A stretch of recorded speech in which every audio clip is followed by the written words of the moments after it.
करीब 8 महीने के सागर मंथन के बाद विपक्षी गठबंधन के लिए पहली गुड न्यूज आई है।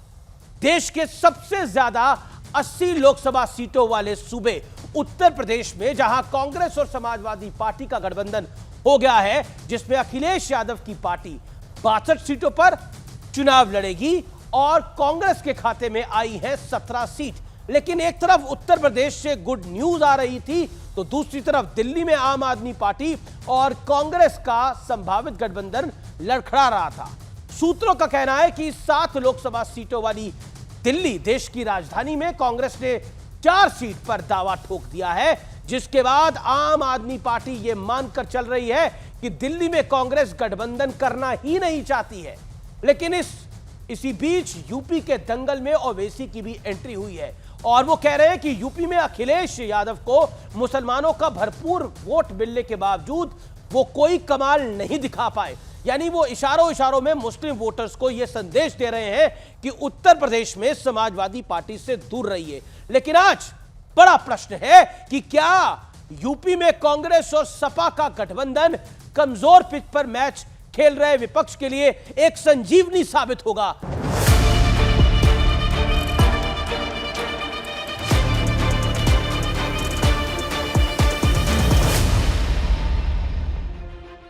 गठबंधन होगा, शीट शेयरिंग को लेकर होगा। आपके सामने सब चीजें साफ हो जाएंगी बहुत जल्दी। अंत भला तो सब भला। कि उत्तर प्रदेश में आपसी समन्वय से, चर्चा से यह निर्णय लिया गया है कि भारतीय राष्ट्रीय कांग्रेस यहां पर उत्तर प्रदेश में 17 सीटों पर चुनाव लड़ेगी। लंबी खींचतान और दोनों तरफ से जहरीले शब्द बाण के बाद आखिरकार यूपी में समाजवादी पार्टी और कांग्रेस का गठबंधन परवान चढ़ गया।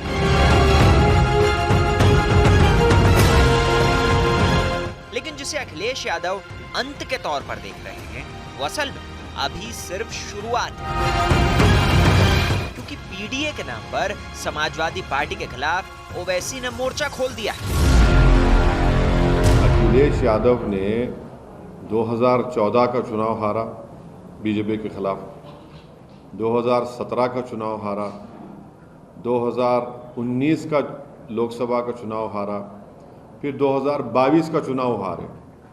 और इन 4 चुनावों में ख़ास तौर से जो पिछला विधानसभा का चुनाव हुआ, इतना मुस्लिम वोट उनको कभी नहीं मिला और उसके बावजूद भी वो बीजेपी को नहीं रोक पाए। पीडीए में आप हैं कहाँ? वो तो पिछड़ा, दलित और आदिवासी पार्टी के ऑफिशियल प्रवक्ता खुद ये कह रहे हैं कि हमारे यहाँ अल्पसंख्यक नहीं है, तो आप वहां कर क्या रहे हैं? लेकिन यूपी से विपक्ष के लिए गुड न्यूज सामने आते ही दिल्ली में मामला बिगड़ गया। सूत्रों के मुताबिक कांग्रेस ने दिल्ली में 4 सीट मांगी, जिसके बाद आम आदमी पार्टी बिदक गई और गठबंधन टूट की कगार पर पहुंच गया।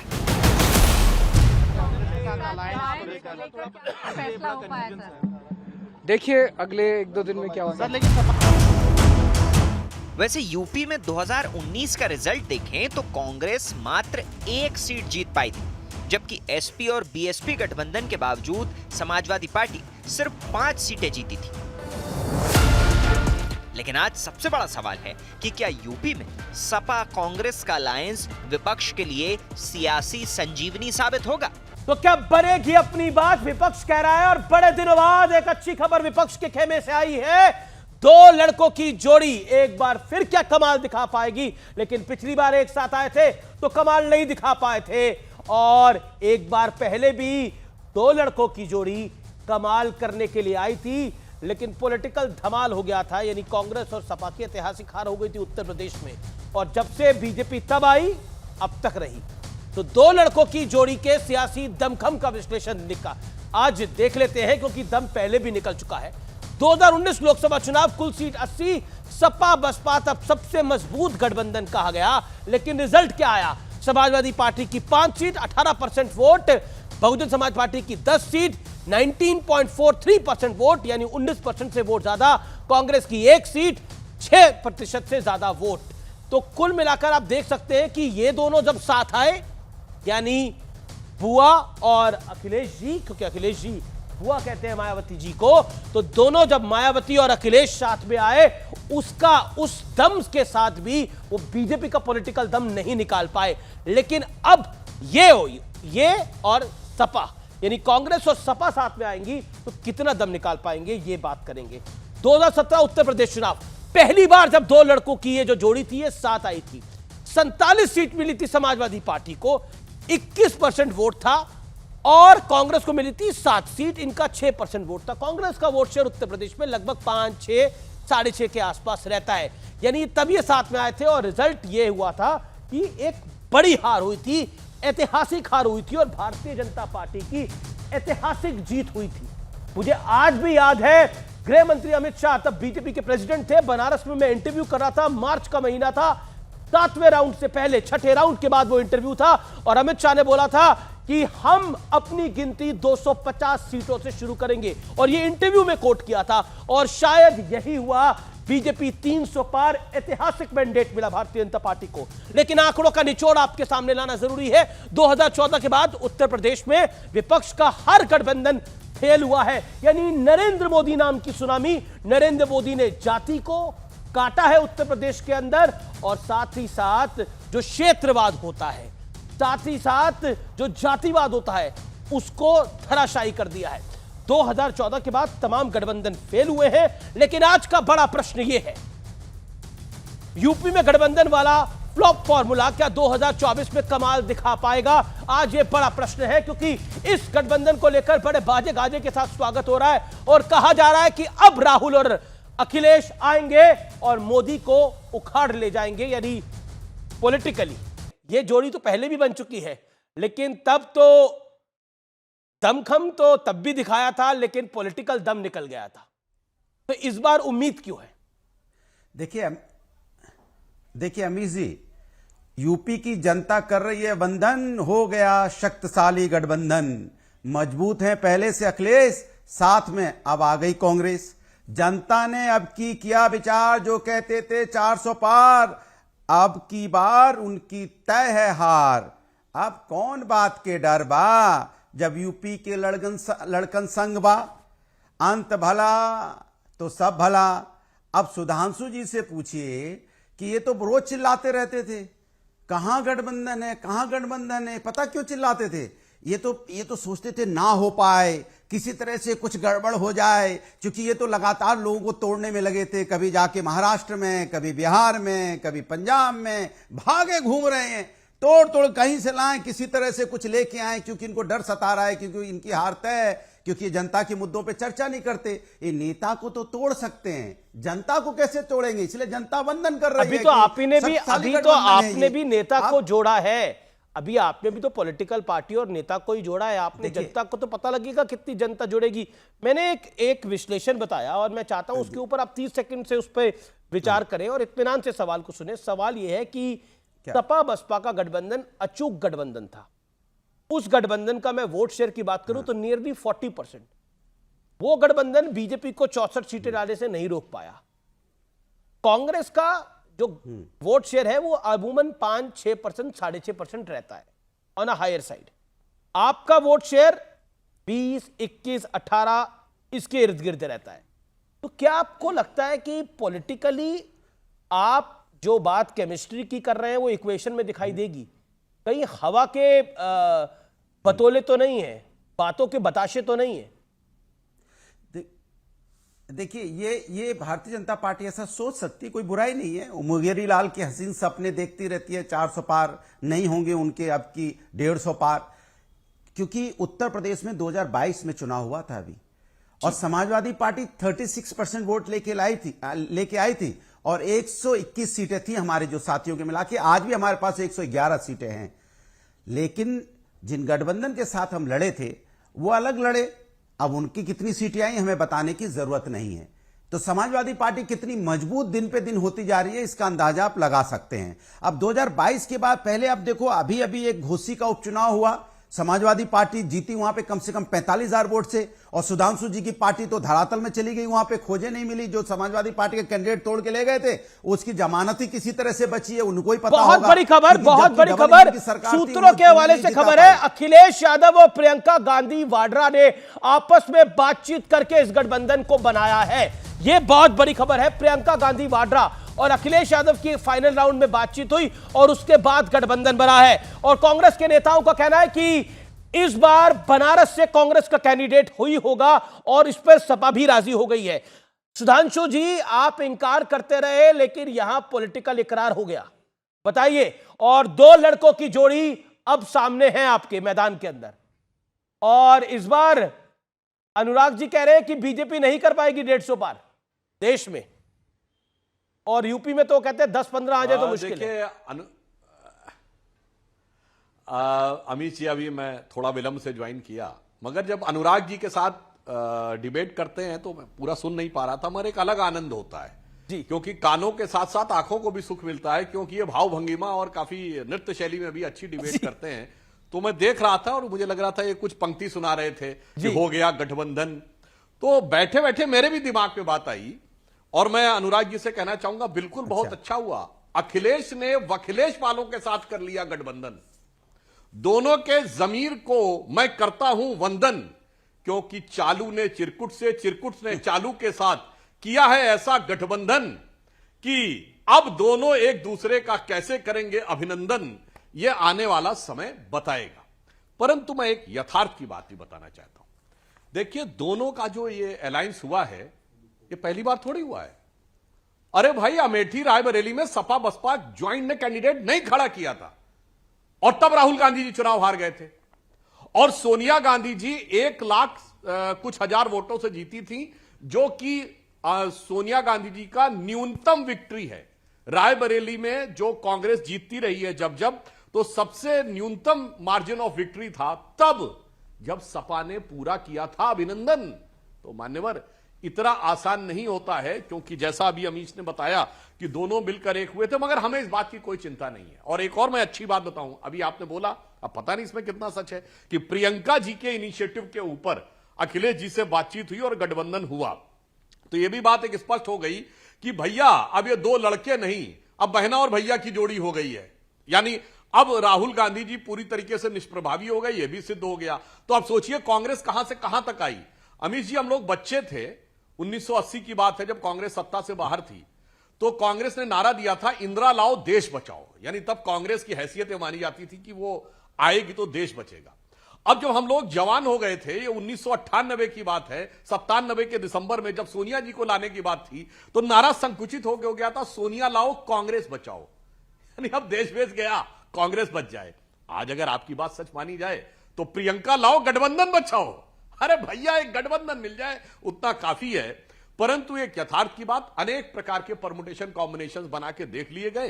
ये भी देख लीजिए। मैं एक ही पंक्ति में कहना चाहूंगा कि भैया बबुआ और बुआ जी, भैया बबुआ और बुआ जी, सबका संकट एक है, आएगा तो मोदी ही, चूंकि नियत नेक है। जी जी जी, अनुराग, आपको कैसे लग रहा है कि बीजेपी की 150 सीटें आ रही हैं और यूपी में 15 आ रही हैं? आपकी कितनी आ रही हैं? अपना नंबर बताइए ना, आप कितनी आ रही हैं? लास्ट टाइम आपने 55 बोली थी तो 5 आई थी। तो लास्ट लोकसभा चुनाव में आपने मेरे कार्यक्रम में 55 बोली थी, 5 आई। इस बार देखिए, इस बार 80 पे 80 इंडिया गठबंधन जीतेगा, और भारतीय जनता पार्टी को अभी खोजना पड़ेगा कहां जीते कहां ना जीते। लेकिन एक तो सच है, इंडिया गठबंधन ने, जैसे अनुराग भदौरिया इंडिया गठबंधन के हिस्सा है उत्तर प्रदेश में, हमने कविता पाठ किया, हमारे भारतीय जनता पार्टी वाले भी कविता पाठ करने लगे। माने नृत्य हमारे हिसाब से, अगर हम जो कुछ करेंगे तो वही वो करने लगे। उनको पता है यही करने से अब कहीं कुछ हो सकता है उत्तर प्रदेश में, तभी तो नकल करने लगे ना। यही लोग हैं जो नीतीश जी को क्या क्या कहते थे, फिर उनको अपने गले लगाते हैं। कहते थे नीतीश जी नहीं है अच्छे, और जैसी सत्ता की मलाई देखी, अब लगने लगे हैं आपको बहुत नेक। क्या बात है। तो आपके लिए तो हालत यह है कि जिनको आप भ्रष्टाचारी बोलते हो लेकिन सत्ता के लालच में वो सदाचारी हैं, जिनको आप परिवारवाद बोलते थे लेकिन सत्ता के लालच में वो सब कोई बात नहीं है, सब बातें निराधार हैं। लेकिन आपके साथ समस्या ये हो गई सुधांशु जी, आप जाएं तो जाएं कहां। आप जिस आरोप लेके चलते हो, आरोप सब आप पे साबित हो जाते हैं। ठीक है, गठबंधन जवाब। आपका कितने दलों से है, फिर आप गठबंधन पे बोलेंगे कैसे? फिर आप कहेंगे भ्रष्टाचारियों को भी आप अपने साथ ले लेते हैं, फिर बोलेंगे परिवारवाद भी आप अपने साथ पार्टियां ले लेते हैं। तो आप एक किस व्यक्ति बात पे बहुत खुश लड़ेंगे? है, वो है विवेक श्रीवास्तव। विवेक श्रीवास्तव बहुत खुश हैं। वो बार बार कह रहे थे देखिए अलायंस होगा, कहीं तो होगा। वो जब ब्रेक में भी बैठते थे बोलते हैं अमीश जी आपको मैं बता रहा हूं कहीं ना कहीं तो अलायंस होगा और एक दिन अच्छी खबर आएगी। वो एक दिन आज आ गया, अच्छी खबर आ गई। तो विवेक जी, मैं सुधांशु आपको मौका दे रहा हूं। विवेक जी, ये अलायंस अच्छी खबर है और ममता जी के साथ अलायंस टूटना भी अच्छी खबर है और आपका अलायंस ना होना भी अच्छी खबर है। बहुत अच्छी खबर है। नहीं, मैंने तो कल ही आपको कह दिया था कि एक सीट के ऊपर डिस्कशन चल रहा है और फाइनलाइज हो जाएगी। और सपा के प्रवक्ता भी थे और सब लोग, हम लोगों की तरफ से तो तैयारी पूरी थी। और पहली चीज तो दूसरी खुशी ये भी है कि आपको आज लेफ्ट को भी कोई सीट मिली है यूपी में क्या? एक सेकंड, ये राज्यसभा हमारे में पास डिटेल नहीं आई है। नहीं, लेफ्ट को भी कोई सीट मिली है उत्तर प्रदेश में क्या? क्योंकि चंद्रशेखर रावण को एक सीट मिली, आप लोगों को तो नहीं मिली मेरे ख्याल से। नहीं तो वो कोई बात नहीं, वो तो देखा जाएगा आगे कैसे किसको कैसे समर्थन हम दे रहे हैं। आईएनडीआईए इंटैक्ट है, आईएनडीआईए लड़ रहा है और मैं सुधांशु त्रिवेदी को बधाई देना चाहूंगा, कांग्रेचुलेशंस कहना चाहूंगा। सेकंड टर्म में राज्यसभा में आए हैं। मैं आपका आइडियोलॉजिकल प्रतिद्वंदी हूं, लेकिन फिर भी आप एक स्प्लेंडेड प्रवक्ता हैं और मैं आपकी बड़ी रिस्पेक्ट करता हूं। So it is always good when good people come in the Rajya Sabha. हाँ, मंत्रालय कभी मिले तो साइंस एंड टेक्नोलॉजी मत लीजिएगा। आपके मंत्रालय के बाहर सबसे पहले तो लाल झंडा लेके मैं ही बैठूंगा फिर। ठीक तो इन लाइटर वेन। लेकिन इंडिया, हाँ, आईएनडीआईए का गठबंधन देखिए बढ़ेगा। ये बहुत अच्छा टाई अप आगे हुआ है। बिहार के अंदर तेजस्वी और राहुल लीड कर रहे हैं। यहां यूपी के अंदर अखिलेश और राहुल आगे बढ़ चुके हैं और उसमें ज्यादा बाल की खाल निकालना कि बंगाल में तो ममता लीड कर रही हैं। बंगाल में ममता लीड कर रही हैं और कांग्रेस, और दिल्ली में कौन लीड कर रहा है, कांग्रेस या अरविंद केजरीवाल? जैसा एक एक करके बता दीजिए। देखिए, मैं आपको एक विश्लेषण जो मैं नॉर्मली मीडिया के सामने बोलना नहीं पसंद करता। देखिए, सपा का और बसपा का टाई अप हुआ था और उससे बहुत सारी उम्मीदें थी पिछली बार, लेकिन बहुत समय से एक दूसरे के खिलाफ इलेक्शन लड़ते आए थे। तो कहीं ना कहीं कैडर जो है वो उस तरीके से तालमेल नहीं बिठा पाया, जिसकी वजह से रिजल्ट पिछली बार अनुकूल नहीं रहा था इस गठबंधन का। लेकिन कांग्रेस और समाजवादी पार्टी का जो गठबंधन है उसमें वो बात नहीं है। एक तो आइडियोलॉजिकली काफी सिमिलैरिटीज हैं, एक जैसे वोट बैंक की बात और अरविंद केजरीवाल, चले आप इतना विश्लेषण करें तो ये भी कह दीजिए ये आम आदमी पार्टी तो कांग्रेस की सरकारें गिरा के आई, तो कैसे करेगी गठबंधन? आप इतना विश्लेषण कर रहे हैं तो मतलब बताइए। देखिए, दो चीजें हैं, पंजाब और दिल्ली दोनों में मैं आपको बता देता हूं, पंजाब और दिल्ली में दो चीजें हैं। एक होता है नेतृत्व का जुड़ना, कि साहब शीर्ष नेतृत्व ने आम आदमी पार्टी का और कांग्रेस ने टाई अप किया, और एक होता है ग्राउंड लेवल पे उन पार्टियों के कार्यकर्ता भी क्या एक दूसरे के साथ एक तालमेल बिठाने में तैयार हैं, नहीं है, क्या इक्वेशन है किस कॉन्स्टिट्यूएंसी में। तो कई बार ये जरूरी नहीं होता है कि आप इकट्ठे ही लड़ें, पोस्टपोल समर्थन देंगे सब एक साथ। पॉलिटिक्स में कोई फ्रेंडली लड़ाई नहीं होती है, यही बात आपको बता रहा हूं। एक कैंडिडेट दूसरे को हराने के लिए चुनाव लड़ता है। Okay, Sudhanshu Trivedi, your turn, make your point, respond to Vivek Shrivastava and Anurag Bhadauria. देखिए, विवेक जी ने जो भी हमारे लिए सद्भावना व्यक्त की उसके लिए उनका आभार व्यक्त करता हूं, परंतु आगे की जो आपने बात कही भाई साहब, वो साइंस एंड टेक्नोलॉजी के तो आपे लोग विरोध में हो जाते हैं। अब कहते हैं ना खुदाई होनी चाहिए, ना रडार मैपिंग होनी चाहिए, और ना ही किसी भी चीज का आर्कियोलॉजिकल एक्सकेवेशन होना चाहिए। तो एविडेंस बेस्ड चीजों के अचानक आप मिनिस्ट्री ऑफ कल्चर में ज्यादा सूट करेंगे। विषय पे आते हैं। अरे जनाब, वो आपने अपने टर्न पे बात करिए, वो विषय को छोड़िए। अभी तो आप अपने एक सांसद लाने का प्रयास करिए। देखिए, इनकी व्यक्तिगत शुभकामना के लिए मैं इनका धन्यवाद देता हूं, परंतु फिलहाल कम्युनिस्ट पार्टी का एक भी लोकसभा में सांसद नहीं था। यह अभूतपूर्व घटना थी भारत के इतिहास की। तो इसलिए इस बार हम भी इनको आशा करते हैं कि हो सकता है इनके कुछ एक दो सांसद अवश्य चुन के आए, ताकि ये भी अपनी आवाज मुखरता के तमिलनाडु से थे, जो कि कई मुद्दों के ऊपर दाश थोड़ा अगेंस्ट चली जाती है, कोई बात नहीं, उसके बाद भी होगी। परंतु आज की इस पे आते हैं। देखिए, इन्होंने अभी एक बात कही तो मैं एक और विश्लेषण बताना चाहता हूं। सपा बसपा का गठबंधन होकर भी ट्रांसफॉर्म क्यों नहीं हुआ? आप ये बात देखिए, कारण क्या है कि सिर्फ ऊपर के लेवल पे पॉलिटिकल इक्वेशन से काम नहीं चलता है जब तक नीचे केमिस्ट्री ना हो। यही तो अब कह मैं रहे एक हैं। फैक्ट बताना चाहता हूं, यही तो कह रहे हैं। देखिए इसमें मैं उसी विवेक ने यही कहा, लेकिन मैंने लेकिन यही लेकिन point लेकिन लेकिन क्या आपको लगता है ये अलायंस आपको कड़ी टक्कर दे सकता है? मैं इस बात पर आऊंगा, लेकिन असीम वकार को भी कुछ कहना है, राजेश जी को भी कहना है। एक सेकंड, मैं आपके पास आ रहा हूं सुधांशु। राजेश गुप्ता वेट कर रहे हैं। राजेश गुप्ता, आम आदमी पार्टी के पे तो खबर यही है कि अलायंस फिलहाल तो दिल्ली में नहीं हो रहा है, और सूत्रों के हवाले से यह खबर है कि अलायंस में कांग्रेस ने 4 सीटें मांगी है, इसलिए अलायंस नहीं होने जा रहा। अगर कुछ और जानकारी है तो दीजिए। नहीं अमीश भाई, मुझे नहीं पता आपके सूत्र क्या है। जहां तक आम आदमी पार्टी का सवाल है तो मैं आपको बता दूं कि हम पूरे ताकत के साथ में, अलायंस के साथ में खड़े हुए हैं। और दिल्ली में जो अभी तक बात आप सुनते आ रहे थे, जो आपने ऑफिशियल बातें सुनी आम आदमी पार्टी की तरफ से, वही है। तो ये तो है बात नंबर 1। ऑफिशियल बात है, ऑफिशियल बात है कि 6 कैंडिडेट, आपने बोला कि हम 6 आम आदमी पार्टी लड़ेगी, एक पर हम वेट कर रहे हैं एक सीट के लेकर, यही बात बोली। अगर कुछ इसके अलावा बोला तो मुझे बताइए आप। बिल्कुल, हमने ऑफिशियली यही कहा। और जो कांग्रेस के कांग्रेस के जो लोग पहले कहते थे वो 4-3 के ऊपर बात करते थे, तो अभी उसके ऊपर बैठ के बातें होंगी। लेकिन यह है कि अलायंस पॉजिटिव है। अब वो क्या बैठता है 4-3, 3-4-6, पंजाब में पॉजिटिव नहीं है ना, पंजाब में तो अलायंस नहीं होगा, पूरी तरीके से पॉजिटिव है। तो पंजाब में खिलाफ लड़ेंगे, दिल्ली में साथ लड़ सकते हैं। सुनिए, पिछली बार भी मैंने ये तो होता है, ये तो ये कोई बहुत बड़ी बात नहीं है, ऐसी बहुत सारी जगह पे होता है। अब जेडीयू कहीं किसी पे साथ में लड़ती है, कभी बीजेपी के खिलाफ लड़ती है कई स्टेट्स के अंदर। प्राइम पार्टी नहीं है ना वो वहां पर। कांग्रेस की सत्ता से छीनकर आपने पंजाब में सरकार बनाई है, दिल्ली में कांग्रेस की सरकार को हटा के आपने सरकार बनाई है, तो प्राइम पार्टी है वो। सुनिए, मेरी बात समझिए कि मैंने पहले भी कहा है कि पंजाब के अंदर भाजपा का कोई वजूद नहीं है। वहां पर हम किसके खिलाफ लड़े? मतलब भाजपा तो है नहीं ना, तो किसके खिलाफ लड़े? तो हमें तो जो लड़ना है वो किसके खिलाफ लड़ना है भाई? कांग्रेस के खिलाफ में लड़ना है। लेकिन दिल्ली के अंदर भाजपा अपनी एक पार्टी है और यहाँ पे कांग्रेस के साथ में थोड़ी दिक्कतें हैं, तो यहाँ पे मिलकर लड़ेंगे तो भाजपा के साथ में लड़ा जा सकता है। बड़ी साफ सुथरी सी ये बात है। दूसरी बात, जो आपने बार बार आप अलायंस की कहते हैं, तो अलायंस सीट के हिसाब से, क्षेत्र के हिसाब से, स्टेट के हिसाब से होता है। ऐसा नहीं है कि सब जगह ही कर लिया जाए, करा जा सकता है। लेकिन फिलहाल आम आदमी पार्टी या कांग्रेस दोनों को इसकी जरूरत नहीं दिखाई दे रही, और आम कार्यकर्ता और पार्टी के जो पदाधिकारी है वो भी ऐसा सोचते हैं। लेकिन अभी एक तो आप मुझे बहुत लेट लेते हैं, हमेशा बैठा तो टाइम पे लेते हैं, लेकिन मैंने कल भी कहा था कि भाई आपके सम्मान में हम बैठे रहते हैं। देखिए, अभी सपा का गठबंधन हुआ, आपने बात करी। सुधांशु जी को मैं भी शुभकामनाएं दे देता हूं कि भाई वो दूसरी बार चुन के आए हैं, और मुझे उम्मीद है कि वो भी कुछ शुभकामनाएं हमें जल्दी जल्दी देंगे, हमारी पार्टी को शुभकामनाएं जो जल्दी जल्दी देंगे। और जो अभी बात हो रही थी कि मतलब इतनी सारी कविताओं में बात होती है, लेकिन मेरे सुधांशु भाई बार बार ये है ना कि टीवी पे जितनी मर्जी फेंक, लेकिन जमीन पे क्या सच्चाई है वो जरा आके देख। और जनता क्या चाहे ये आप सिर्फ अरविंद केजरीवाल जी से सीखो।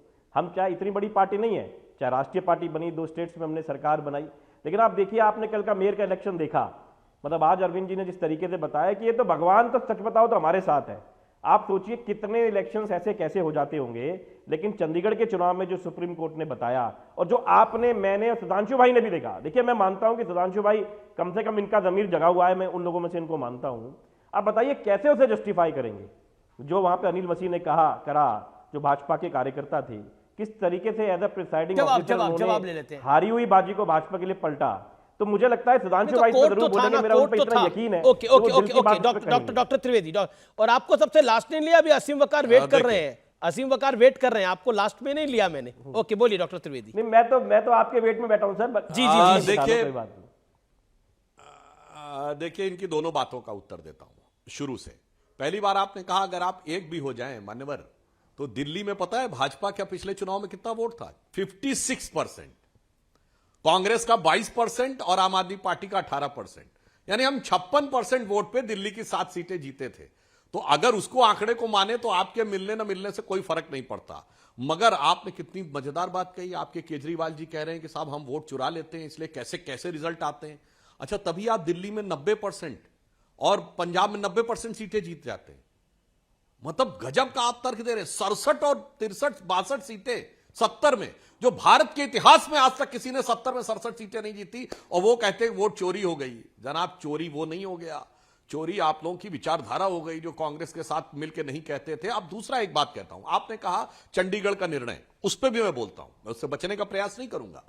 देखिए, जो सुप्रीम कोर्ट ने निर्णय दिया है वो शिरोधार्य है, और सर्वोच्च न्यायालय के निर्णय के बाद ना हमें टीका टिप्पणी करनी चाहिए, ना आपको, चाहे हमारे विरुद्ध आया तो भी हमें कोई टीका टिप्पणी करने का अधिकार नहीं है। पर एक सवाल जरूर उठता है, न्यायालय के निर्णय किया है और जो गलत होगा उसके लिए सजा होती है, उसके लिए माफी नहीं होती। पर अब इसके बाद मैं चाहूंगा कि एक मिनट इंडी गठबंधन वाले सारे उस बयान के लिए माफी मांगे जो राहुल गांधी ने इंग्लैंड में जाके कहा था कि भारत में डेमोक्रेसी फिनिश हो गई। सुनिए मेरी चुनाव चंडीगढ़ में आपकी बात नहीं है, बताइए अनुराग, आपकी बात नहीं है, आपसे नहीं। अरे बात देश की है, बात देश की है भाई, देश की है। अगर चुनाव में इस तरह की धांधली करेंगे तो ओके। राजेश गुप्ता, अब मैं जवाब दे रहा हूं, सुनिए पूरी बात। एक सेकंड राजेश, एक सेकंड, सुधांशु जी कह रहे हैं कुछ। देखिए, कोर्ट का निर्णय आ गया तो हां या ना का सवाल ही नहीं उठता। कोर्ट ने निर्णय कर दिया, अब निर्णय पे कौन हां या ना बोलेगा, परंतु हां या ना का सवाल वहां उठता है कि अब राहुल गांधी जी को माफी मांगनी चाहिए, जिन्होंने जवाब राजेश गुप्ता, जवाब answer it Rajesh Gupta, then Asim Waqar. Bharat में डेमोक्रेसी खत्म है, और उन्होंने जुडिशरी पर भी उठाया था, उनकी सदस्यता भी सुप्रीम कोर्ट ने बहाल की, और यह निर्णय हम लोगों के खिलाफ आया। तो माफी मांगने का सवाल वहां उठता है जहां राजनीतिक बयान देकर भारत को बेइज्जत करने का प्रयास। ठीक है सुधांशु जी। राजेश जी, सुधांशु जी, जेपी नड्डा साहब ने आदरणीय मोदी जी को और अमित शाह जी को बधाई दी चंडीगढ़ का मेयर चुनाव जीतने के लिए। कैसे जीता ये आपने टीवी पे देखा है। आप ये मत कहिए सिर्फ सुप्रीम कोर्ट का फैसला आया, सबके सामने प्रत्यक्ष को प्रमाण क्या आपने देखा। सुधांशु जी, आप भी जानते हैं, आपकी आत्मा, मैं बार बार कह रहा हूं, मैं जानता हूं आप जो कह रहे हैं वो आपके दिल में नहीं है, आपकी आत्मा कुछ और कह रही है। सुप्रीम कोर्ट ने क्या कहा वो तो बात की बात है सर, वो आपने, मैंने, सारी दुनिया ने देखा कि देश में हम कब गठबंधन करेंगे, कब चुनाव होंगे।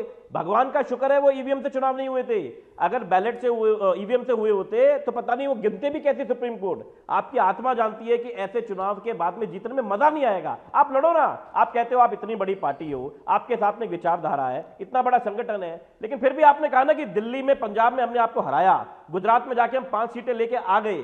सुधांशु जी, लड़िए, जमीन पर लड़िए, ईमानदारी से लड़िए, मैं मानता हूं कि मजा आएगा। आप जीतो, हम जीते, वो बात की बात है, चुनाव तो ईमानदारी। ठीक है, sharp reply Sudhanshu Trivedi, sharp reply, then Asim Waqar. Okay Sudhanshu, sharp reply, Sudhanshu Trivedi, sharp reply. मेरा एक गेस्ट वेट कर रहा है, मैं उनको ज्यादा इंतजार नहीं करा सकता। Sudhanshu, sharp reply.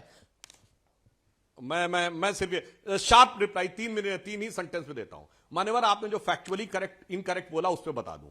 पंजाब और दिल्ली में दोनों में आपने कांग्रेस को हराया, हमको नहीं, उनको सत्ता से बाहर किया। दूसरा, आपने कहा ईवीएम होता तो सुप्रीम कोर्ट चेक कैसे करता। आप तो सबसे पढ़ी लिखी पार्टी के नेता का प्रतिनिधित्व करते हैं। 25% ईवीएम वीवीपैट वेरीफाइड होती हैं, जिनमें सारा वीवीपैट के थ्रू चेक किया सकता है, और ईवीएम पे आप 90% जीतते हैं भाई। तो ईवीएम पंजाब में सही है, हरियाणा में खराब है, दिल्ली में सही है, हिमाचल में, दिल्ली के उत्तराखंड में खराब है, हिमाचल में सही है, यूपी में खराब है। अरे भाई सुनिए, तो अब देखिए गलत बात है, पूरी बात करनी, मैं किसी के में नहीं बोलता। अरे भाई मैं किसी के में नहीं बोलता, गलत बात है। अब देखिए, जहां अनकंफर्टेबल फैक्ट आया, आप बीच में डिस्टर्ब करने लगे। सुनिए, ईवीएम राजस्थान में 2018 में सही थी, 23 में खराब है। छत्तीसगढ़ में 18 में सही थी, 23 में खराब है। बंगाल में सही है, असम में खराब है। क्या बताना चाहते जी, लेकिन ये क्योंकि खराब और सही की बात हो रही है, मैं आसिम वकार को लेकर आना चाहता हूं। मैं राजेश भाई आपको मौका दे दूंगा, राजेश भाई मैं आपको मौका दे दूंगा। आसिम वकार को लेकर आना चाहता हूं, वो काफी देर से इंतजार कर रहे हैं, क्योंकि क्या सही है क्या खराब है। आपको तो पीडीए खराब लग रहा है आसिम वकार, आपकी खबर आज सुर्खियों में हर जगह, जो आपने बयान दिया, एआईएमआईएम ने जब बयान दिया, लेकिन इस समय समाजवादी पार्टी और कांग्रेस एक हो गई है। नहीं, देखिए, सबसे पहली बात तो पीडीए का जो नारा है वो समाजवादी पार्टी के राष्ट्रीय अध्यक्ष ने दिया। जनाब अखिलेश यादव जी पीडीए कहते थे, पिछड़ा दलित अल्पसंख्यक। पूरा देश जो उनको सुनता था वो कहता था पीडीए का मतलब पिछड़ा दलित अल्पसंख्यक। लेकिन समाजवादी पार्टी के एक ऑफिशियली प्रवक्ता ने यह कहा कि पीडीए का मतलब पिछड़ा दलित आदिवासी, अल्पसंख्यक नहीं है उसमें। तो ये मेरा नारा कैसे हो गया, मेरी तकलीफ कैसे हो गई? ये तो अखिलेश जी को जवाब देना चाहिए कि अल्पसंख्यक कहाँ हैं, और अगर अल्पसंख्यक पीडीए में नहीं है तो मुसलमान कर क्या रहे हैं वहां समाजवादी पार्टी में, सवाल क्यों नहीं पूछ रहे? मुझ पर इल्जाम मत लगाइए। गठबंधन हो गया, बहुत बहुत बधाई, लेकिन अमीश जी, एक थोड़ी सी जनरल सी बात करूं, बड़ी देर में आपने वक्त दिया। बिरयानी सबने देखी पक्की हुई, बिरयानी गोश्त, चावल और चावल पे छिड़का हुआ थोड़ा सा रंग, दिखने में तो बिरयानी लगती है, लेकिन जब तक उसमें मसाले ना हो तब तक वो बिरयानी खाने लायक नहीं होती है। तो कहना क्या चाह रहे हैं आप? तो ये जो बिरयानी आप देख रहे हैं, जो गठबंधन देख रहे हैं, ये खाली गोश्त और चावल है, अभी इसमें मसाले नहीं है। तो अगर आप चाहते हैं मसाला बिरयानी खाने लायक हो, ये गठबंधन वोट देने लायक हो, तो मसाला एआईएमआईएम पेश करेगी। नहीं सर, देखिए आप, फिर मैंने आपसे कहा कि जब तक के मसाला और नमक उसमें नहीं होगा, समझे आप, ये देखिए, जी तब तक खाने लायक नहीं होगी। अभी अनुराग जी तो समझिए, बिरयानी देखना, दिखने में अनुराग जी के मुंह में पानी आ गया है, देखने में गठबंधन जैसा है। अनुराग जी के मुंह में पानी आ गया। लेकिन सुधांशु कुछ कहना चाह रहे हैं असीम वकार की बात के ऊपर, मुस्कुराते हुए सुधांशु। नहीं सर मेरी बात तो पूरी हो जाने दीजिए। एक मिनट सुधांशु, कुछ आप ही को कह रहे हैं, आप ही को कह रहे हैं। के बाद अगर आप मुझे 1 मिनट भी पूरा नहीं देंगे तो फायदा क्या मेरे बैठने से? आप बोलिए असीम वकार, बोलिए जी। हाँ, नहीं देखिए, सुधांशु भाई को तो बहुत बहुत बधाई कि दोबारा राज्यसभा बन गए, और मेरी तमन्ना यह है कि अगली बार चुनाव लड़के लोकसभा में भी जाएं और कैबिनेट मंत्री बने। और एक सिफारिश करूंगा कि जब बन जाइएगा तो मुसलमानों का भी काम कर दिया कीजिए। मुसलमान अगर कोई काम कहें जायज तो उसे कर दिया कीजिए सर। खैर छोड़िए, वो तो मेरी बधाई ले लीजिएगा। देखिए, चुनाव में हम सब जा रहे हैं, 2024 के चुनाव में 1.25 महीना बचा है। लोकसभा चुनाव में जब तक के सांसद जीत कर नहीं आएंगे तब तक सरकार नहीं बन सकती। अब यह जिम्मेदारी अपोजिशन की है कि वो सबसे ज्यादा सांसद जीतेंगे कैसे। ये तो खाली मुसलमानों की लड़ाई हो रही है। कांग्रेस और सपा आपस में इसलिए लड़ रहे हैं कि मुसलमान तुम्हारे साथ ना चला जाए, मुसलमान तुम्हारे साथ ना चला जाए। ये तो इस बात की लड़ाई हो रही है। ठीक है, मैं समाजवादी पार्टी, मैं आपसे अमीश भाई एक बात कहना चाहता हूं। जी, बहुत बड़ी खबर है। राहुल गांधी ने कल एक बयान दिया था, और राहुल गांधी के बयान के बाद भारी विवाद आया है। ऐश्वर्या राय बच्चन पर बयान दिया था, अमिताभ बच्चन पर बयान दिया था, मीडिया वाले डांस दिखाते हैं, ये कहा था। ऐश्वर्या राय का डांस दिखाते हैं, ये कहा था। अमिताभ बच्चन का भी जिक्र किया था, गरीबों के बारे में बात नहीं करते, ये कहा था। अब आप सोचिए, मीडिया वाले, हमने कब ऐश्वर्या राय का डांस दिखाया भाई? मतलब सोचने की बात है। मुझे नहीं लगता हाल फिलहाल में ऐश्वर्या राय ने कोई इंटरव्यू भी दिया है।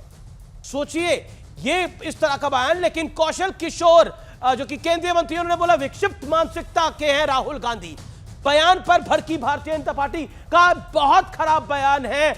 इससे पहले बनारस में भी, काशी के लोगों के लिए भी, उत्तर प्रदेश के युवाओं के लेकर भी एक विवादित टिप्पणी कर चुके हैं राहुल गांधी। लेकिन ऐश्वर्या राय और अमिताभ बच्चन वाले बयान पर बीजेपी काफी भड़क गई है। मैं रुक करता हूं, मेरे साथ सुधांशु त्रिवेदी है, मेरे साथ इस चर्चा के अंदर असीम वकार है, मेरे साथ राजेश गुप्ता है, विवेक है, अनुराग भदौरिया है। अनुराग भदौरिया, आपको मैं मौका देता हूं, जो बातें कही अभी असीम वकार ने, उनको आप क्या कहना चाहते हैं? और आपको लगता है ऐश्वर्या राय बच्चन, क्योंकि जया बच्चन आपकी राज्यसभा सांसद भी हैं, राज्यसभा सांसद भी हैं, क्या आपको लगता है कि इस तरह का बयान जायज है? राहुल गांधी का गठबंधन आज ही हुआ है आपका, क्या कहते हैं? 1 second Aseem Waqar, I will come to you. Aseem ji, I will come back. देखिए, जहां तक पीडीए का सवाल है, तो सभी जानते हैं पिछड़ा, दलित, अल्पसंख्यक, जो पिछड़े अगड़े हैं, आधी आबादी, आदिवासी, सब हमारे साथ हैं। यही हमारा फॉर्मूला है, सभी इसको जानते हैं। अच्छा, जो लोग इसको समझने की कोशिश नहीं करते और समझना नहीं चाहते, वो किनके साथ हैं ये सबको पता है। क्योंकि जो लोग विपक्ष के साथ नहीं हो सकते, जहां भारतीय जनता पार्टी जनता के साथ जिस तरह की अन्याय करती है, और वो जो विपक्ष के लोग विपक्ष के साथ ना खड़े होकर किसी विशेष, किसी दल के इनडायरेक्टली समर्थन में रहते हैं, तो हमें लगता है इसके बारे में हमें ज्यादा बात करने की जरूरत नहीं है। जहां तक सुधांशु जी की बात है, सुधांशु जी हैं परेशान, उनकी अब यूपी में रहा नहीं है आसान। गठबंधन की जीत सुनिश्चित है सुधांशु जी, सुन लीजिएगा, और इनकी हार निश्चित है। नहीं, हार से सुधांशु जी थोड़ा परेशान है। नहीं, हार, एक सेकंड, आपने असीम वकार पर टिप्पणी करी, लेकिन उस पर वो जवाब देंगे। लेकिन ऐश्वर्या राय बच्चन के बयान से अब राहुल गांधी की सहमत है, हाँ या ना बोलिए एक लाइन में। ऐश्वर्या राय बच्चन पर जो बयान दिया राहुल गांधी ने, हाँ या ना? सुन तो लीजिए, देखिए उन्होंने किस कंटेस्ट में ये बात कही है अरे किस किसी भी उसमें कंटेस्ट में कहिए, कही हो जब बात। तक हम पूरी बात सुन नहीं लेंगे। नहीं, अब वो क्यों कहते हैं कही, मीडिया किसने वाले कही, किस वजह ऐश्वर्या से? राय जब तक बच्चन हम का वो डांस वीडियो दिखाते नहीं देख हैं लेंगे। हमारे चैनल में या जब किसी और तक- चैनल में ऐश्वर्या जब बच्चन तक ऐश्वर्या राय सुन तो बच्चन का लीजिए। डांस आपने लास्ट सुनिए, कब देखा बताइए जब आप तक हम मुझे। वो वीडियो, मेरी बात उसमें तो तो आप सुनिए, ज्यादा मेरी बात दिखते सुनिए। हैं जब तक मैं ऐश्वर्या वीडियो राय नहीं बच्चन और देखूंगा- अमिताभ बच्चन से ज्यादा तो आप सुनिए, दिखते हैं चैनल पर। देखिए मेरी बात तो सुनिए, जब तक हम वो वीडियो नहीं देख लेंगे, नहीं सुन लेंगे, मैं उस पर कोई कमेंट नहीं करूंगा, क्योंकि है, अभी ओके। तक मैंने ना देखा है ना सुना है। ओके, और जब ओके। मैं देख लूंगा, सुन लूंगा, तो ओके, अपनी बात ओके, जरूर ओके, रखूंगा, आसिम वकार, क्योंकि हम भारतीय ऐश्वर्या जनता राय पार्टी की बच्चन तरह पर जो नहीं है जो स्टेटमेंट महिला दिया, सम्मान क्योंकि पे आप भी बुना उत्तर बोले। प्रदेश से आते हैं, आप भी उत्तर प्रदेश से आते हैं, सुधांशु जी भी उत्तर प्रदेश से आते हैं, सांसद भी हैं वो तो वहां के। ऐश्वर्या राय बच्चन पर जो बयान दिया है राहुल गांधी ने, आप इतने चैनल्स पे जाते हैं, अधिकतर चैनल्स आप देखते होंगे, ऐश्वर्या राय बच्चन पर का डांस क्या किसी न्यूज चैनल पर आपने देखा है हाल फिलहाल के अंदर, बीते 5 साल के अंदर? बताइए। देखिए, मैं ऐश्वर्या राय बच्चन साहब का ऐश्वर्या राय बच्चन साहिबा का प्रवक्ता नहीं हूं, वो सुधांशु जी से पूछिएगा, वो उनकी पार्टी में है। मैं खाली इतना कहना चाह रहा था कि चंद्रशेखर जी को आजाद समाज पार्टी को 1 सीट दी गई। आपने कहा कि आसिम वकार किसी के लिए काम करते हैं। ओम प्रकाश राजभर आपके यहाँ आए, गठबंधन किया, आपने मुसलमानों के वोट उनको दिलाए, उन्होंने आपको धोखा दिया, यानी वो आपसे ज्यादा अक्लमंद थे, आपको उन्होंने धक्का मारा और चले गए बीजेपी में। आरएलडी को आप लाए, आपने टिकट दिए, मुसलमानों का वोट दिलाया, आपके कहने पर मुसलमानों ने वोट दिया और उसके बाद वो बीजेपी में चले गए। आप मुसलमानों से हाथ जोड़कर माफी मांगिए। आप गलत लोगों पे भरोसा करते हैं, आपको राजनीतिक समझ नहीं है, आप राजनीतिक तरीके से देख नहीं सकते हैं। आप सेकुलर वोटों को इन लोगों को दिलवाते हैं जो बीजेपी के लिए काम कर रहे हैं। आप हाथ जोड़कर नाक रगड़ के माफी मांगिए। बिरयानी की बात करते हो, कहां की बिरयानी खाते हो पता चल गया, आप किसकी बिरयानी खाते हो पता चल गया, किसका मसाला नमक ले रहे हो सब पता चल गया। इसलिए आपको बिरयानी और मसाला नमक याद आ रहा था, अब समझ में आया है कि मसाला कहां का है, नमक कहां का है, और कौन सा मसाला नमक आप मिला रहे हो अपनी बिरयानी में, अब समझ में आ गया। अगर चंद्रशेखर को सीट दी जा सकती है कि जो नमक आपको याद आ रहा था, तो नमक कहां का है ये समझ में आ गया है। अब प्रभु हमको बकसिए आप। असद वैसी से इतनी नफरत क्यों? क्योंकि मुसलमान नमक बहुत याद आ रहा था इतनी देर से। मुसलमान अगर अपने हक की बात करे, मैं समझ में, हम लोग की गारंटी है 2014 से आज तक नहीं गए बीजेपी में। पद से करोगे कि सत्ता पद से करोगे प्रभु? अगर वक्त पड़ जाएगा बीजेपी से करोगे कि हमसे करोगे? हम तो लड़ ही रहे तुम पलट जाओगे। आप मेरे साथ मिलकर सत्ता के खिलाफ लड़िए ना, आप मेरे खिलाफ क्यों लड़ रहे हो प्रभु? आपका नमक पता चल गया ना, नमक मसाला कहां से मिल रहा है, पलट गई जो आप हमारे खिलाफ लड़ रहे हो। अनुराग की बात का जवाब, चूड़ी टाइट कर दी तो भाग गए। देखिए इनको कहां से नमक मसाला मिल रहा है, जो कह रहे थे बिरयानी में नमक मसाला, अब नमक मसाला इनको कहां से मिल रहा है पता चल गया। अरे हम तो सत्ता पद से लड़ रहे हैं, आप हमसे लड़ रहे हो, इसका मतलब आप किसकी मदद करना चाहते हो? तो नमक मसाला कहां से आ रहा है समझ में आ गया प्रभु, मोदी जी आप पता चल गया है, आपको करना धरना कुछ है नहीं है। अब अनुराग को बोलने दीजिए ना, लेट अनुराग रिप्लाई। अनुराग अब अनुराग को 30 सेकंड दीजिए। अनुराग भदौरिया देखिए, नहीं क्यों रिप्लाई करने दे, मेरे बीच में बोल रहे थे ये। देखिए उनको मैंने रोका था, लेकिन अब वो नहीं बोलेंगे। आसिम वकार, कल अगर इशारा मिल जाए तो ये फौरन से अभी चले जाएंगे बीजेपी में, ये उस टाइप के आदमी है। ओके, अनुराग भदौरिया वो कह रहे हैं अभी आप बीजेपी में चले जाएंगे। अच्छा ठीक है, फैमिली बीजेपी में चले जाएंगे भाई। ठीक है, देखिए अरे ठीक है, यही तो बात है। अखिलेश जी पहचान नहीं पाए इनको, पता चल रहा है। ये 2016 की पैदाइश, राजनीति में 2016 की पैदाइश, ये हमको राजनीति समझाएगा। Personal comment. अब ये आप बदतमीजी वाली भाषा पे उतर आए। आप बताओ, ये इनका संस्कृति संस्कार, इनसे क्या बहस करूं? नहीं, बदतमीजी से बहस करने तुमने से क्या शुरुआत की, फायदा है? आदमी को बात करने की अकल नहीं, तुमने शुरुआत की बदतमीजी की। अरे क्या तुमने ताम क्या होता है? मैंने तुमने ताम किया क्या? अगर चाहते हो कि शराफत से बात हो, मैंने तो शराफत से ही बात किया करो मुझसे। अरे कौन हो यार, तुमसे शराफत से बात करें? कौन हो फालतू बकवास मार रहे हो बेवजह? हमने क्या बोला आपको? कुछ किया जबरदस्ती तुम ताम पे उतर आए? करो तुम, अगर गुंडागर्दी करो तो करो। क्या होता है? मैंने तो कुछ बोला क्या? टीवी पे बैठे गुंडागर्दी करोगे यहाँ? मुसलमानों को गाली बकोगे तुम? अगर मुसलमान अपने हक की बात करेगा तो तुम मुसलमानों को गाली बकोगे, कहोगे मुसलमान बीजेपी में? यहां से कहां से शर्म नहीं आती है? कहां आ गया यहाँ पे भाई? नहीं, मुसलमान उत्तर प्रदेश का बीजेपी में बजाय कि हिंदू मुसलमान कर रहे हो, बीजेपी में है उत्तर प्रदेश का हमने मुसलमान। कब बोला हम हिंदुस्तानी हैं, गर्व से कहते हैं हम हिंदुस्तानी हैं, तुम क्यों हिंदू मुसलमान कर रहे हो बीजेपी में? इसके मतलब आप अगर किसी मुसलमान अपने हक की बात करेगा किसी को तो तुम आप भारतीय बीजेपी जनता में पार्टी के खिलाफ नहीं बोल पा रहे हो, भारतीय जनता पार्टी के खिलाफ एक शब्द नहीं बोल रहे हो, हमसे कह रहे हो तुम इतने बड़े नेता हो भाई, और अन्य तुम इतने बड़े नेता हो ये व्यक्तिगत तुम मुसलमानों को बीजेपी में बता दोगे। तुमको दिक्कत हो सकती है पार्टी से किसी से व्यक्तिगत क्यों हमला करते इतने बड़े नेता हो गए, इसके मतलब आपकी नीयत अगर ठीक नहीं है। मुसलमान अपने हक की बात करेगा, विषय पे आते हैं, विषयांतर हो रहा है, मेरा निवेदन स्वीकार करें, विषयांतर हो रहा है, विषय पे आइए प्लीज। अरे फ्रस्ट्रेशन में घूम रहे हैं, इनको फ्रस्ट्रेशन हो गया है, इनको कहीं कुछ मिलना नहीं है, फ्रस्ट्रेशन में रहोगे पूरी जिंदगी, लाइन लगाए रहो यहाँ वहां पार्टी में, मिलना कहीं कुछ नहीं है। मैं फ्रस्ट्रेशन में घूम रहे हो, पूरी जिंदगी फ्रस्ट्रेशन। पॉलिटिकल डिबेट को रखिए, पर्सनल कमेंट्स मत रखिए। आप दोनों उत्तर प्रदेश से आते हैं, दोनों लखनऊ से आते हैं। मैं रुक करता हूं विवेक श्रीवास्तव। विवेक श्रीवास्तव, आप बहुत सारे चैनल्स पर आते हैं, माफ करिए सुधांशु जी और राजेश गुप्ता, आपको मैं इंतजार करा रहा हूं, लेकिन ये विषयांतर हो गया।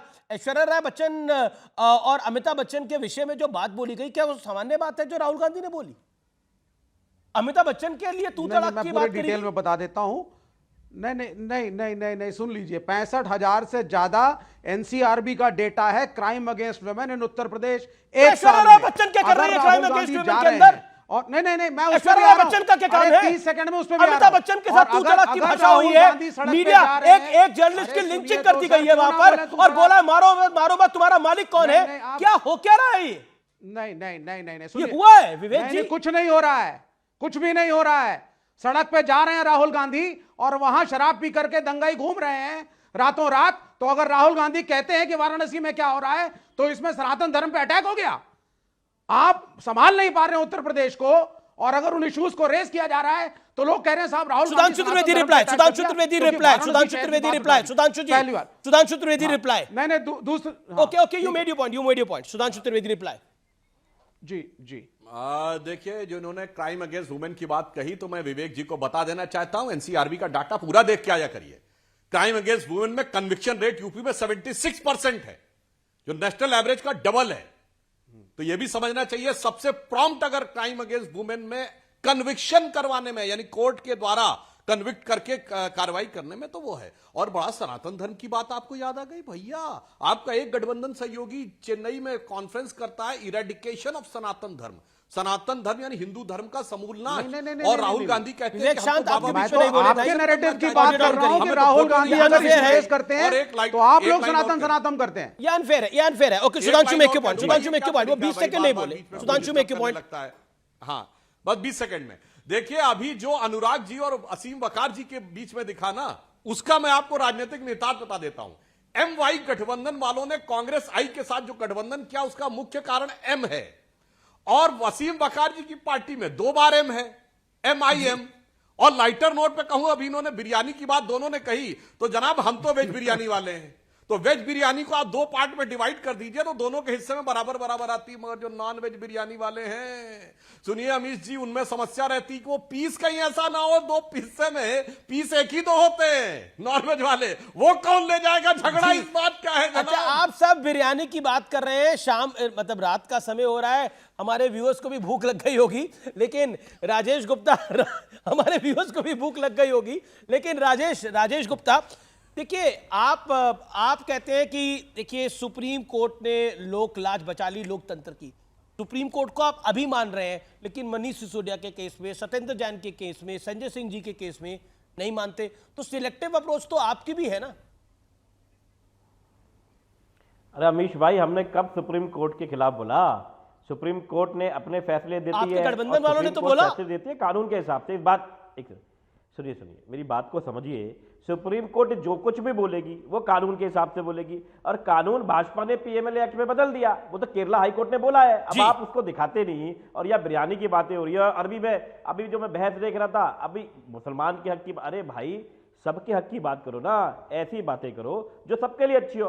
हम तो आम आदमी पार्टी वाले हैं साहब, हम तो कहते हैं गरीब की भला हो, मिडिल क्लास का भला हो, अमीर का भी भला हो जाए। देश में रहने वाले, चाहे वह ऐश्वर्या राय बच्चन जी हो, चाहे सोनिया गांधी हमारे यहाँ पर शादी करके आ गई, या वो बेचारी लड़कियां जो उस कुश्ती के लिए रो रही थी, जूते टांग दिए ब्रजभूषण सिंह जी ने उनके साथ में गलत करा। संदेश खली की महिलाओं के लिए भी आवाज उठाएंगे, सम्मान करते हैं, सबकी बात करते हैं। संदेश खली की महिलाओं के लिए भी आवाज उठाएंगे, देश की एक एक लड़की की। सर हम उठा रहे हैं, हम तो बोल रहे हैं, हम तो कह रहे हैं कि जो को उचित जांच हो और जो गलत है उसके खिलाफ बिल्कुल करना चाहिए। कहीं की भी हो करना चाहिए। हम हिंदू मुसलमान कोई हो, देश का नागरिक, हम उसका सम्मान करते हैं, उसको आगे बढ़ना चाहिए, उसके लिए हमारी पार्टी। संक्षेप में बोलता हूं, देखिए बगैर हिंदू मुसलमान के भेद के मोदी जी की सरकार ने जो काम किया है, मुसलमानों में 70% लोग हैं वो गरीब, जिनको किसी न किसी एक गरीब कल्याण योजना का लाभ जरूर मिला है। ये होता बिना भेदभाव के काम करना। और मगर ये भी बताना चाहता हूं कोर्ट पे, राजेश जी, ये मनीष सिसोदिया, संजय सिंह और सत्येंद्र जैन पर तो कोर्ट गलत है और यहां पे कोर्ट निर्णय आ गया तो सही है। ये जो अब मीठा मीठा गप और कड़वा कड़वा थू है, इसलिए। लेकिन अब बात क्योंकि संदेश खली की, आप तमाम लोगों का शुक्रिया। लेकिन सत्यो तथ्य में असी घची भटव राउस त पटनेव सान, आप में से ज्यादातर लोगों ने ना ये शब्द सुने होंगे, ना इनका मतलब आपको समझ आया होगा। आज जो मैं आपके साथ संवाद कर रहा हूं वो दिल से कर रहा हूं, लेकिन जिन लोगों ने कश्मीर का काला इतिहास देखा होगा, ये शब्द सुनकर उनकी रूह कांप गई होगी, आपकी भी कांप जाएगी। आप सोच रहे होंगे कि आखिर मैंने ऐसा क्या कह दिया। तो इस स्लोगन का अर्थ है हमें चाहिए हिंदू महिलाएं, लेकिन अपने मर्दों के बगैर। 1990 के दशक में भारत के कश्मीर में यह नारा आम था। और आप सोच रहे होंगे कि आज मैं इस नारे की बात क्यों कर रहा हूं, इसको याद क्यों दिलवा रहा हूं, इसका अर्थ और मतलब क्या है। तो अपना कलेजा मजबूत करके सुनिए। करीब 3 दशक बाद देश में एक बार फिर वैसे ही हालात हैं, वैसा ही माहौल है, वैसी ही स्थिति पैदा हो गई है। सिर्फ जगह बदलती है। तब कश्मीर था, आज पश्चिम बंगाल का संदेश खली है। आरोप है कि संदेश खली की महिलाओं के साथ क्रूरता की तमाम हदें पार हो गई हैं। संदेश खली की महिलाओं का आरोप है कि बीते कई सालों से उनके लिए हर दिन हर पल किसी नर्क से कतई कम नहीं था, क्योंकि टीएमसी नेता शाहजहां शेख और उसके गुंडे दिन हो या रात जब चाहे उनके सम्मान को रौंदते थे, उनके साथ रेप करते थे। बेबसी का आलम देखिए। इन औरतों के पति, पिता और भाइयों के सामने ये लोग जबरदस्ती इन्हें खींच ले जाते थे। इन गुंडों का आतंक इतना था कि ये घर घर जाकर पूछते थे कि किसके घर में सुंदर और कम उम्र की महिला है, यानी चिन्हित करके महिलाओं को उठाया जाता था। ये बेखौफ गुंडे यहां तक कहते थे कि सुंदर महिलाओं पर उनके पति से पहले हमारा हक है। इन असहाय महिलाओं को जब मर्जी होती थी तब उठाकर पार्टी ऑफिस या घर ले जाया जाता था, टीएमसी के ऑफिस, और उनके साथ कई कई घंटों तक हैवानियत, बलात्कार किया जाता था। लेकिन सालों तक इस हैवानियत के खिलाफ आवाज उठाने की किसी की जुर्रत नहीं हुई। लेकिन जब 5 जनवरी को करोड़ों रुपए के राशन घोटाले में ईडी ने टीएमसी नेता शाहजहां शेख के खिलाफ रेड की, तब इन महिलाओं ने भी पहली बार हिम्मत जुटाई और अपने साथ हुई दरिंदगी के खिलाफ आवाज उठा डाली। लेकिन इसके बाद जो हुआ वो इन महिलाओं के जख्म पर नमक छिड़कने से कम नहीं था, क्योंकि इन महिलाओं के बारे में कहा गया कि जो महिलाएं चेहरा छुपाकर बयान दे रही हैं वो बीजेपी के एजेंट हैं। इन महिलाओं की पीड़ा, दर्द और सच्चाई को जानने की जगह यहां तक कह दिया गया कि संदेश खली आरएसएस का गढ़ है और पूरे विवाद के पीछे बीजेपी वालों का हाथ है। ताज्जुब की बात यह है कि ये बातें किसी और ने नहीं कही, बल्कि खुद सूबे की महिला मुख्यमंत्री ममता बनर्जी जी ने कही। हालांकि जब सियासी बवाल मचा तो ममता ने कहा कि दोषियों के खिलाफ एक्शन होगा। यह तो बंगाल की मुख्यमंत्री की बात हो गई, लेकिन जो नेता ढोल पीटकर दलितों और पिछड़ों की बात करते हैं उन्होंने भी इस बात पर आंखें मूंद रखी। संदेश खली की पीड़ित महिलाओं में कोई आदिवासी थी, कोई दलित थी, तो कोई ओबीसी समुदाय से थी।